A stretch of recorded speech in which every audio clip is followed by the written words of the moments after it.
News వాస్తవాల ప్రతిబింబం. Welcome to be news. Kakinada జిల్లా తాళ్లరేవు మండలం పిల్లంక గ్రామంలో పవిత్ర వృద్ధ గౌతమి నది తీరాన వేంచేసి ఉన్న శ్రీ వల్లి దేవసేన సమేత సుబ్రహ్మణ్యేశ్వర స్వామివారి ఆలయ జీర్ణోద్ధరణ కళాపకరణ కార్యకలాపాలను వేద పండితులు శ్రీ వెల్లూరు వెంకట కామేశ్వర శర్మ నేతృత్వంలో గురువారం ఘనంగా నిర్వహించారు. సుమారు 130 సంవత్సరాలకు పూర్వం గౌతమి గోదావరిలో నాగేంద్రుని రూపంలో ఉన్న 2 కర్రలు కొట్టుకురావడం, వాటిని గ్రామానికి చెందిన భూపతిరాజు తిరుపతిరాజు తిరిగి గోదావరిలో కలపడం జరిగేది. అయితే ఎన్ని మార్లు వేసినా తిరిగి రావడంతో పండితుల సూచనల మేరకు గ్రామంలో ఆలయ నిర్మాణాన్ని చేపట్టారు. అప్పటి నుంచి పరిసర ప్రాంతాలకు చెందిన అనేక మంది భక్తులు ఆలయాన్ని సందర్శించేవారు. అయితే ఆలయం శిథిల స్థితికి చేరటం, సుబ్రహ్మణ్య షష్ఠి తదితర పర్వదినాల్లో భక్తులకు అసౌకర్యంగా ఉండడంతో ఆలయాన్ని పునర్నిర్మించాలని గ్రామస్తులు సంకల్పించారు. ఈ మేరకు ఆలయ జీర్ణోద్ధరణ కళాపకర్షణ కార్యక్రమాలు నిర్వహించి ఆలయ తొలగింపు పనులు చేపట్టారు. ఆగస్టు 4వ తేదీన ఆలయ పునర్నిర్మాణానికి ముమ్మిడివరం ఎమ్మెల్యే ప్రభుత్వ విప్ దాట్ల సుబ్బారాజు శంకుస్థాపన చేయనున్నారు. ఈ కార్యక్రమానికి భక్తులందరూ హాజరై స్వామివారి తీర్థ ప్రసాదాలు స్వీకరించాలని కాశీబాబు గ్రామస్తులు కోరుతున్నారు. ఆలయ అనువంశిక ధర్మకర్త ఆలయదాత భూపతిరాజు తిరుపతిరాజు, మునిమనవుడు సాగి భీమేశ్వరరాజు, సాగి బాబ్దిరాజు, చింతలపాటి శ్రీనివాసరాజు, సాగి వేణు, తోలేటి శ్రీనివాసు, సాగి శివరామరాజు, కాకరపూడి కృష్ణంరాజు, హరికృష్ణ, లోవరాజు, కనుమూరి రాంబాబు, సాగి సతీష్ వర్మ మొదలైన గ్రామస్తులతో పాటు మర్ల ఫణి శర్మ, ప్రభాకర్ శర్మ, బ్రహ్మన్న, గుత్తైన రివి, మర్ల ఫణి, అక్షయ్, చావలి రవిశర్మ, పురుషోత్తమ మాస దానులు, అజిత్ మొదలైన ఋత్వికుల ఆధ్వర్యంలో కాశీబాబు పర్యవేక్షణలో కార్యక్రమాల నిర్వహణ జరిగింది. కాకినాడ జిల్లా తాళ్లరేవు మండలం పిల్లంక గ్రామంలో పవిత్ర వృద్ధ గౌతమి నది తీరాన వేంచేసి ఉన్న శ్రీ వల్లి దేవసేన సమేత సుబ్రహ్మణ్యేశ్వర స్వామివారి ఆలయ జీర్ణోద్ధరణ కళాపకరణ కార్యకలాపాలను వేద పండితులు శ్రీ వెల్లూరు వెంకట కామేశ్వర శర్మ నేతృత్వంలో గురువారం ఘనంగా నిర్వహించారు. సుమారు 130 సంవత్సరాలకు పూర్వం గౌతమి గోదావరిలో నాగేంద్రుని రూపంలో ఉన్న 2 కర్రలు కొట్టుకురావడం, వాటిని గ్రామానికి చెందిన భూపతిరాజు తిరుపతిరాజు తిరిగి గోదావరిలో కలపడం జరిగేది. అయితే ఎన్ని మార్లు వేసినా తిరిగి రావడంతో పండితుల సూచనల మేరకు గ్రామంలో ఆలయ నిర్మాణాన్ని చేపట్టారు. అప్పటి నుంచి పరిసర ప్రాంతాలకు చెందిన అనేక మంది భక్తులు ఆలయాన్ని సందర్శించేవారు. అయితే ఆలయం శిథిల స్థితికి చేరటం, సుబ్రహ్మణ్య షష్ఠి తదితర పర్వదినాల్లో భక్తులకు అసౌకర్యంగా ఉండడంతో ఆలయాన్ని పునర్నిర్మించాలని గ్రామస్తులు సంకల్పించారు. ఈ మేరకు ఆలయ జీర్ణోద్ధరణ కళాపకర్షణ కార్యక్రమాలు నిర్వహించి ఆలయ తొలగింపు పనులు చేపట్టారు. ఆగస్టు 4వ తేదీన ఆలయ పునర్నిర్మాణానికి ముమ్మిడివరం ఎమ్మెల్యే ప్రభుత్వ విప్ దాట్ల సుబ్బారాజు శంకుస్థాపన చేయనున్నారు.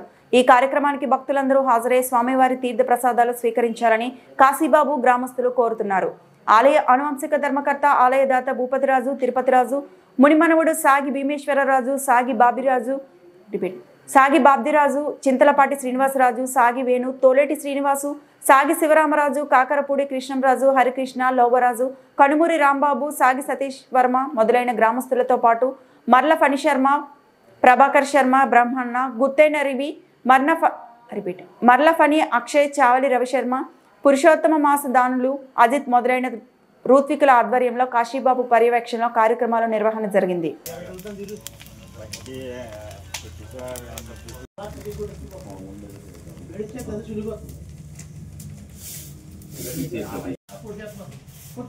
సుబ్రహ్మణ్యేశ్వర కలసలోకి ఆవాహన చేస్తారు.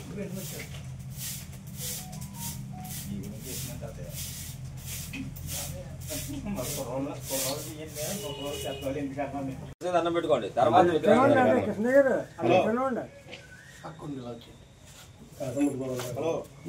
దూరం నుంచి దండం పెట్టుకోవడం. సుబ్రహ్మణ్య భగవానికి జై, సుబ్రహ్మణ్య భగవానికి జై. హర నమ పార్వతీపతయే, హర హర మహాదేవ హర.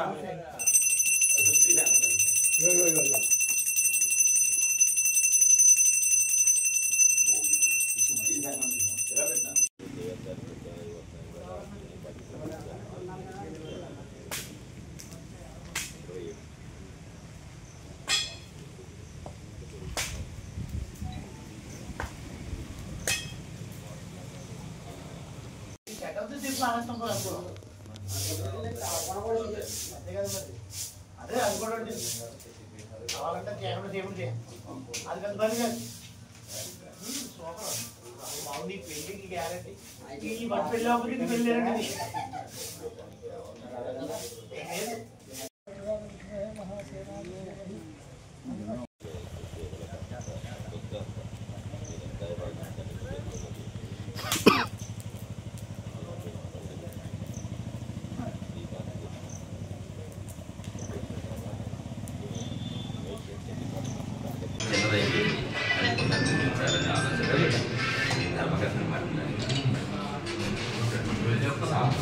మళ్ళీ ఇప్పేసి మళ్ళీ ఇక్కడ 4 దర్శనం తప్పనిసరిగా ఒక్కసారి తమ చేతుల మీద ఒక దర్శన పుస్తకంలో పాల్గొనాలి మా ఆకాంక్ష. అయ్యా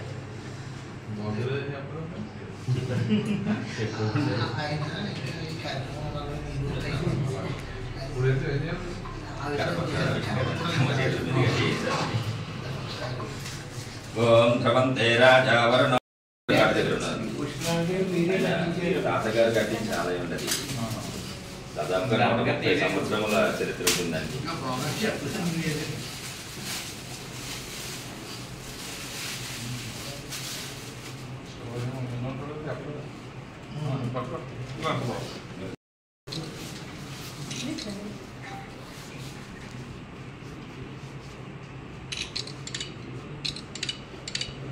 ఒకటి ఇవ్వండి సార్.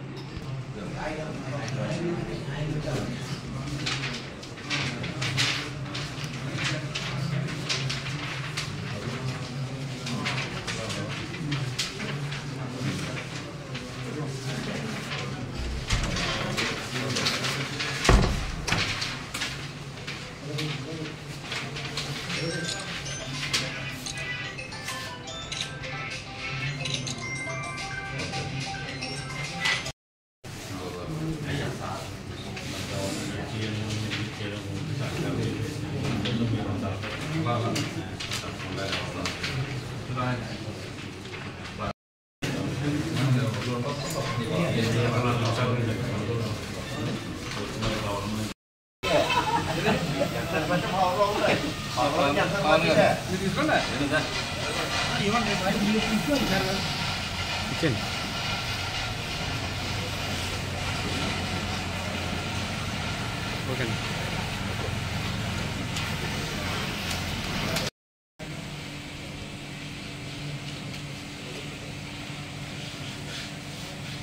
నమస్కారం. ఈ రోజున మన శాసనసభ్యులు గౌరవనీయులు బుచ్చిబాబు గారి దగ్గరికి మన వృద్ధ గౌతమ నదీ తీరంలో ఉన్నటువంటి పిల్లంక గ్రామంలో గల సుబ్రహ్మణ్యేశ్వర ఆలయ శంకుస్థాపన కరపత్రములను ఆవిష్కరింపచేయడం కోసం ఇక్కడికి రావడం జరిగింది. వారు స్పందించి కరపత్రములను ఆవిష్కరించడమే కాకుండా ఆ కార్యక్రమంలో విచ్చేస్తానని చెప్పి మాట ఇచ్చి ఉన్నారు. వారికి మా బృందం అందరి తరపున, ఆలయ ధర్మకర్త గారి తరపున, గ్రామ ప్రజల తరపున, భక్తుల తరపున కృతజ్ఞతలు, ధన్యవాదములు తెలియజేసుకుంటున్నాము. నమస్కారం. తాళరేవు మండలం పిల్లంక గ్రామం వృద్ధ గౌతమే నదీ తీరంలో ఉన్నటువంటి మా ఈ గ్రామంలో వల్లీ దేవసేన సమేత సుబ్రహ్మణ్యేశ్వర స్వామి వారి ఆలయము దాదాపుగా 130 సంవత్సరముల చరిత్ర కలిగిన ఈ ఆలయము. ఒకానొక సమయంలో ఆలయం నిర్మించినటువంటి వారు ఈ ఆలయం వద్దకు వచ్చి ఇక్కడ ఈ నదిలో స్నానం చేస్తూ ఉండగా సుబ్రహ్మణ్యేశ్వర రూపంలో ఉన్నటువంటి 2 చెక్కలు నదిలో కొట్టుకొని ఒడ్డుకు రావడం, ఆయన ఆ 2 కూడా మరల నదిలో వేసేసి స్నానం చేసి ఇంటికి వెళ్ళడం, ఇలా 10 రోజులు కంటిన్యూగా జరిగింది. ఇలా జరుగుతూ ఉండగా ఈ 10 రోజులు కూడా ఈయన ఆ దొంగలను మరలా నీటిలో వేసేస్తూ ఉండడం, ఒడ్డుకు రావడం. 10 రోజులు పోయిన తర్వాత ఆయనకు ఒక రోజున స్వప్నంలో స్వామివారి కనిపించి, నేను మీ గ్రామంలో ఉందామని వస్తే నన్ను లోపల వేసేస్తున్నావేమిటి అని అడుగగా ఆయన తర్వాత గ్రామంలో ఉన్న పండితులందరినీ కూడా పిలిచి, దీనికి ఏమిటి నాకు ఇలా వస్తోంది స్వప్నము, దీని అర్థం ఏమిటంటే ఆయన నీ చేత ఇక్కడ ఆలయం నిర్మించుకొని పూజింపబడాలి అనేటటువంటి విషయాన్ని నీకు చెప్పారు కాబట్టి ఆలయ నిర్మాణం చేస్తే బాగుంటుంది అని వారి సూచన మేరకు ఇక్కడ ఈ ఆలయం నిర్మించడం జరిగింది. దాదాపుగా 130 సంవత్సరములు అవుతోంది. వారు భూపతిరాజు తిరుపతి రాజు గారు నిర్మించినటువంటి ఆలయం ఇది. తర్వాత ఇప్పుడు కాలానుగుణంగా ఇక్కడికి వచ్చేటటువంటి భక్తుల సంఖ్య పెరుగుతోంది. లోపలికి వెళ్ళి దర్శనం చేసుకోవడానికి ఇబ్బంది అవుతోంది అనే ఉద్దేశంతో ఆలయం పునర్నిర్మించాలి అని చెప్పి గ్రామస్తులు అందరూ కూడా తీర్మానించుకొని ఇక్కడ ఆలయము మరల విప్పి కట్టాలి అని సంకల్పం చేయడం, నిన్నటి రోజున జీర్ణోద్ధరణకు సర్వతోభద్ర మంటపం ఏర్పాటు చేసి ఈ యొక్క కలాపం అంతా కూడా ప్రారంభించడం జరిగింది. ఈ రోజున ఆలయ జీర్ణోద్ధరణ జరిగిన తర్వాత 4వ తారీఖున స్థానిక శాసనసభ్యులు మన ప్రభుత్వ చీఫ్ విప్ అయినటువంటి దాట్ల సుబ్బరాజు గారు మన ఎమ్మెల్యే గారిని పిలిచి శంకుస్థాపన చేయాలి అని ఈ యొక్క గ్రామస్తుల నిర్ణయము.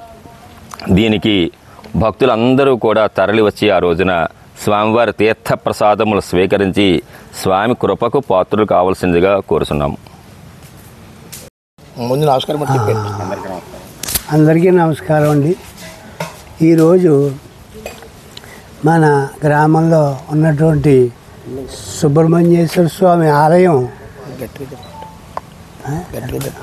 సుబ్రహ్మణ్యేశ్వర స్వామి ఆలయం మరలా కొత్త నిర్మాణం చేయాలని ఉద్దేశంతో ఈరోజు ఇక్కడ కార్యక్రమాలు ఋత్విగ్గులు బాగా శ్రద్ధగా ఋత్విగ్గులు మండపాలు తర్వాత హోమం తది కార్యక్రమాలన్నీ కూడా చేస్తున్నారు. అయితే ఈ ఆలయ నిర్మాణానికి ఇదోధికంగా ఈ చుట్టుపక్కల గ్రామాల భక్తులు 50 మంది కూడా వచ్చి వారికి తోచిన సహాయం చేసి ఈ భగవంతుని ఈ గుడి నిర్మాణానికి అందరూ కూడా సహకరించాలని మేమందరము కూడా కోరుచున్నాము. సరిపోతుంది. నమస్కారం అందరికీ నమస్కారం. సుబ్రహ్మణ్యేశ్వరం గుడి మళ్ళీ నిర్మాణం చేయదలుచుకున్నాం. ఊరంతా కలిసి చేస్తున్నాం. పునర్నిర్మాణం చేయడం అనేది సామాన్యంగా జరిగేది కాదు, చాలా కష్టమైనతో కూడుకున్న పని. మా ఊర్లో చాలా గుళ్ళు అన్నీ మళ్ళీ చేసాం, కానీ ఇలా ఎప్పుడు చేయలేదు. మొత్తం తీసి చేయడం ఇదే మొదటిసారి. అందరూ వంతు సహాయం చేస్తే, అందరూ చేయవేస్తే, అందరూ భాగస్వాములు అయితే ఇంకా అందంగా వస్తుందని కోరుకుంటున్నాం. అందరికీ కావాల్సింది దేవుడు ఒకటే, సుబ్రహ్మణ్య స్వామి దర్శనం అందరికీ బాగా జరగాలని కోరుకుంటూ. కాకినాడ జిల్లా ముమ్మిడివరం నియోజకవర్గం తాళ్లరేవు మండలం కోరంగి గ్రామం కొత్త కోరంగి పోలీస్ స్టేషన్ సమీపంలో జాతీయ రహదారిపై జరిగిన ఆర్టీసీ బస్సు కారు ఢీకొన్న ప్రమాదంలో తాళ్లరేవు గ్రామానికి చెందిన మందపాటి సుభద్రయ్యమ్మ 67 సంవత్సరాల వృద్ధురాలు మృతి చెందగా ఆమె భర్త సూర్యనారాయణరాజు గాయాల పాలయ్యారు. కోరంగి పోలీసులు తెలిపిన వివరాల ప్రకారం కాకినాడ వైపు నుండి తాళ్లరేవు మీదుగా పోలవరం మండలం పెద్దనూడి కారులో సుభద్రమ్మ భర్త సూర్యనారాయణరాజులు వెళ్తుండగా కోరంగి వచ్చేసరికి ఎదురుగా వస్తున్న ఆర్టీసీ బస్సును అదుపు తప్పి బలంగా ఢీకొనడంతో ఈ ప్రమాదం జరిగిందన్నారు. ఈ సంఘటనపై కోరంగి ఎస్ఐ సత్యనారాయణ కేసు నమోదు చేసి దర్యాప్తు చేస్తున్నారు.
జిల్లా తాళ్లరేవు మండలం గాడిమొగ గ్రామం చినవలసల గ్రామ దేవత శ్రీ మహాలక్ష్మి అమ్మవారి జాతర మహోత్సవం ప్రారంభంలో భాగంగా మొదటి రోజు అమ్మవారి గ్రామ దర్శన ఊరేగింపు ఘనంగా జరిగింది.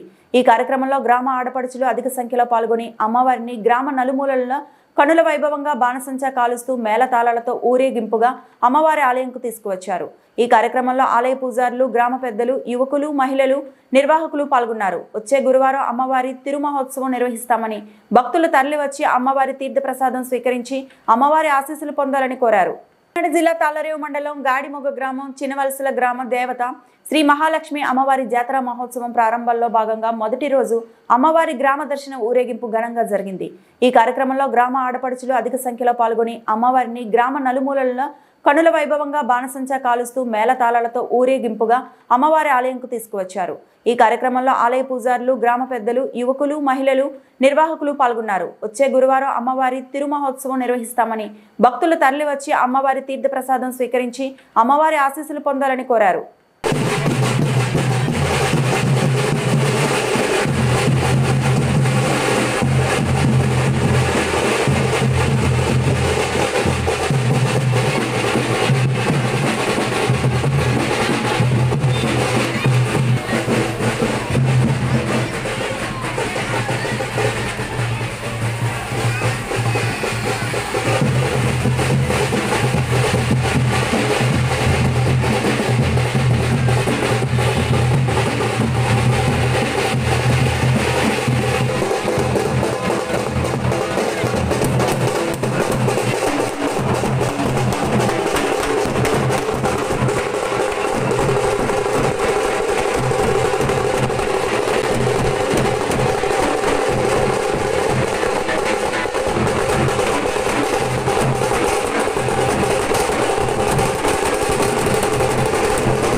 అంతే అమ్మవారిని చూడండి, అమ్మవారిని చూడండి, అందరూ అమ్మవారిని చూడండి. ఇంకో పోతారా తమ్ముడు పర్లేదు. అమ్మవారికి దండ పెట్టండి ఒకసారి.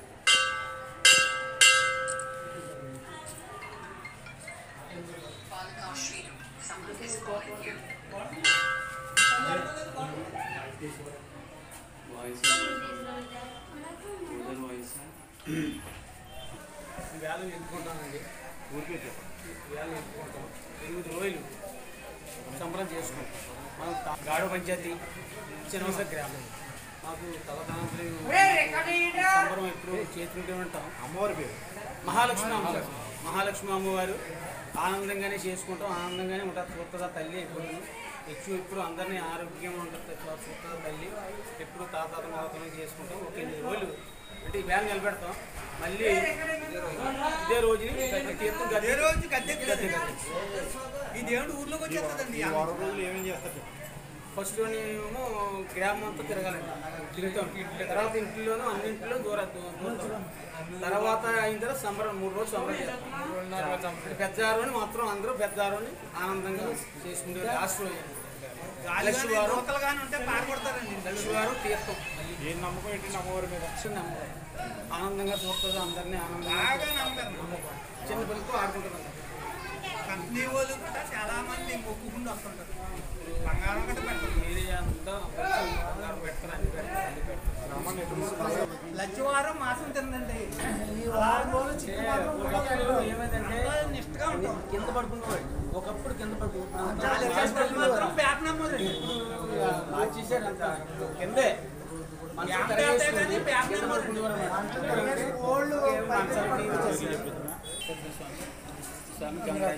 నా పేరు అప్ప. ఇంకో సామ్ అన్నాడు, ఇంకో సామ్ పరంగపోగారు,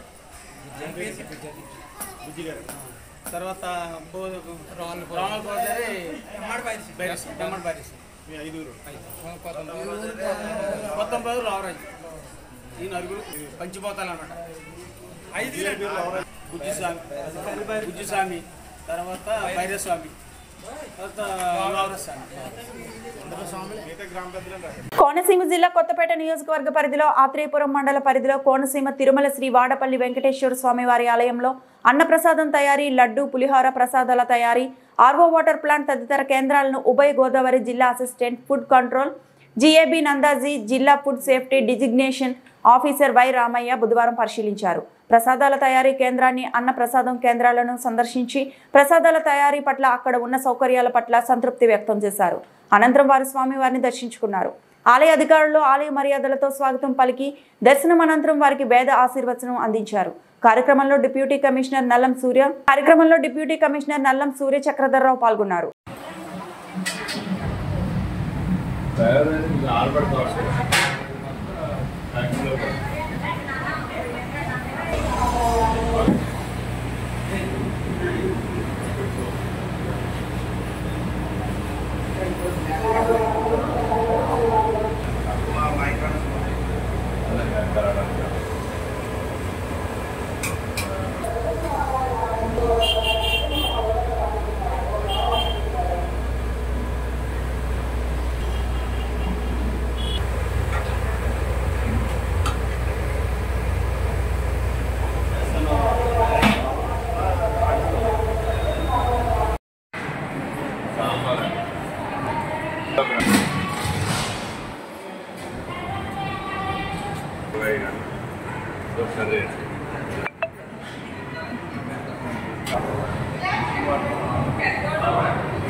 సమర్పించే భక్తులు ఈ అన్నప్రసాద విరాళ కౌంటర్ వద్దకు వచ్చి విరాళములు సమర్పించి రసీదు పొందవచ్చు.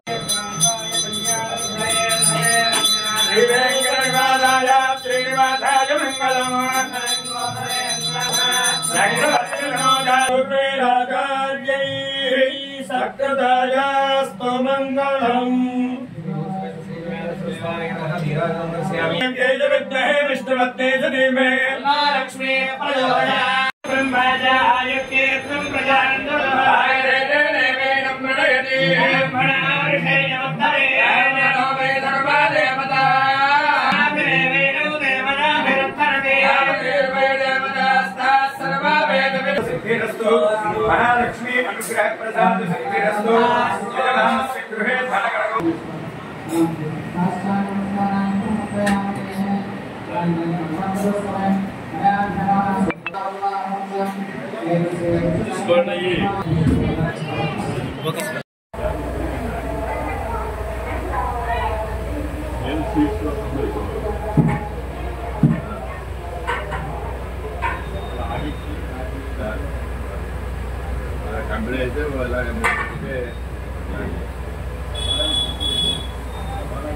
కాకినాడ జిల్లా పిఠాపురం ఉప్పాడ తీర ప్రాంతం ప్రతిరోజు తుఫాను వచ్చినా లేకపోయినా సముద్రం ముందుకు వస్తుందని, దీని ద్వారా కొన్ని వేల మత్స్యకార కుటుంబాలు రోడ్డున పడుతున్నాయని, ఇదే కొనసాగితే ఉప్పాడ కొద్ది రోజులకు కనుమరుగయ్యే ప్రమాదం ఉందని మాజీ వైఎస్ ఎంపీపీ తెలుగుదేశం పార్టీ మరియు మత్స్యకార నాయకులు సూరాడ రాజు ఆవేదన వ్యక్తం చేశారు. కాకినాడ జిల్లా పిఠాపురం ఉప్పాడ తీర ప్రాంతం ప్రతిరోజు తుఫాను వచ్చినా లేకపోయినా సముద్రం ముందుకు వస్తుందని, దీని ద్వారా కొన్ని వేల మత్స్యకార కుటుంబాలు రోడ్డున పడుతున్నాయని, ఇదే కొనసాగితే ఉప్పాడ కొద్ది రోజులకు కనుమరుగయ్యే ప్రమాదం ఉందని మాజీ వైఎస్ ఎంపీపీ తెలుగుదేశం పార్టీ మరియు మత్స్యకార నాయకులు సూరాడ రాజు ఆవేదన వ్యక్తం చేశారు.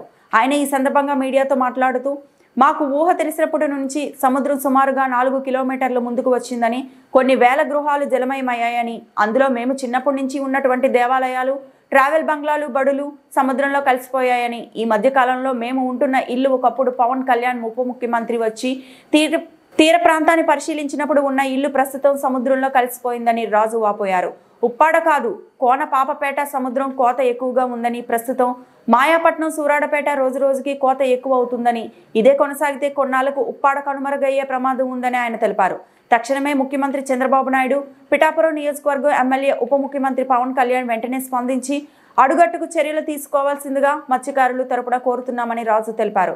వ్యర్థ పదార్థాలు సముద్రంలో కలవడం వల్ల మత్స్యకారుల జీవనోపాధి కుంటుపడుతుందని, వారికి ప్రైవేట్ సంస్థలు ఏవైనా కంపెనీలు ఉన్నాయో వారు మాకు ఆర్థిక నష్టం చెల్లించాలని డిమాండ్ చేశారు. అలాగే కొత్తగా హార్బర్ నిర్మించిన వాళ్ళు అంటే ఇవి వద్దని మేము అంటలేదు సార్, కానీ అవి ఉండాలి, కానీ మాకు రక్షణ ఉండాలి. మాకు రక్షణ లేకుండా ఆ రెండాట్లు ఎఫెక్ట్ మా ఉప్పాడకు తగిలేసి టోటల్గా ఉప్పాడ కొండపేట కనుమరుగైపోయేలా కొట్టుకొచ్చేస్తుంది. కాబట్టి వేగవంతంగా చర్యలు తీసుకొని ఉప్పాడను కాపాడాలని మరీ మీరు కోరిపాదిస్తుంది సార్. ఒకటో పాయింట్ మేము చెప్పాను సార్. రెండో పాయింట్, ఇక్కడ సముద్రంలో కోస్టల్ బెల్ట్ అంతా కూడా వేస్ట్ పదార్థాలు అంటే ఫ్యాక్టరీలు కంపెనీలు వచ్చి అంటే అలాగే అరవింద్ అవ్వచ్చు, దివీస్ అవ్వచ్చు, అలాగే మన గ్యాస్ కంపెనీలు అవ్వచ్చు, ఇవన్నీ కూడా మొత్తం సముద్రంలోనే మొత్తం కంపెనీలన్నీ వేస్ట్ పదార్థాలన్నీ సముద్రంలో కొడుతున్నాయి. ఇప్పుడు గతంలోంచి ఇప్పటికీ పోల్చుకుంటే సంవత్సరానికి ఒక 1 ఇయర్కి తగ్గుకుండా వచ్చేస్తుంది. ఇయర్ అన్నామా మొత్తం సంపదే లేకుండా పోయింది. అంటే మత్స్యకారులకు అంటే కంపెనీలు పెట్టి కంపెనీల యొక్క వేస్ట్ వాటర్ వలన సముద్రము నశించిపోతూ ఉంటే పోయేది ఎవరు సార్? పూర్తిగా మత్స్యకారులు నశించిపోతున్నారు సార్.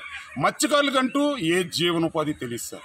ఇప్పుడు పొలం రైతు అనుకోండి, ఈ సంవత్సరం వర్షాలు ఎక్కువ పడితే మళ్ళీ సంవత్సరం పంట పోయినా తర్వాత సంవత్సరం రికవర్ చేసుకొని మళ్ళీ పండించుకుంటాడు.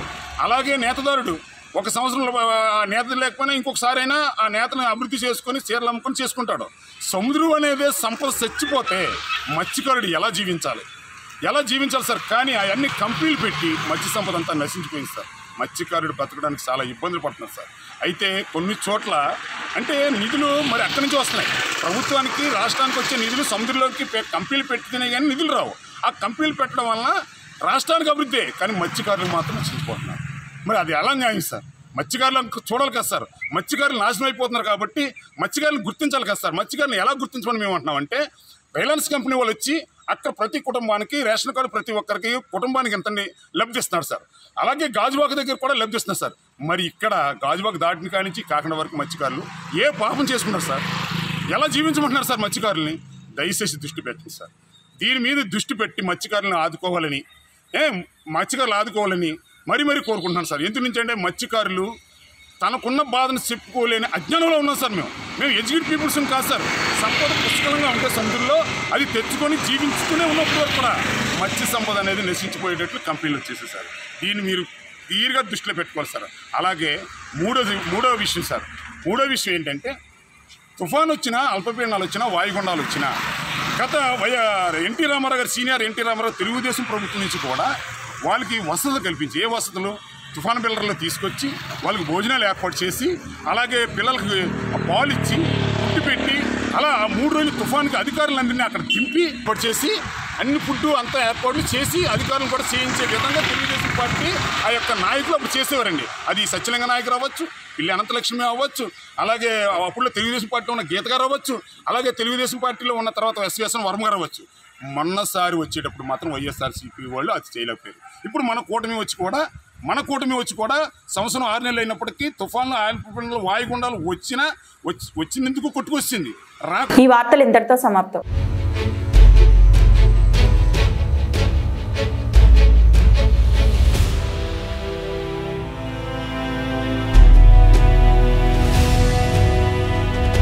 బీ న్యూస్, వాస్తవాల ప్రతిబింబం.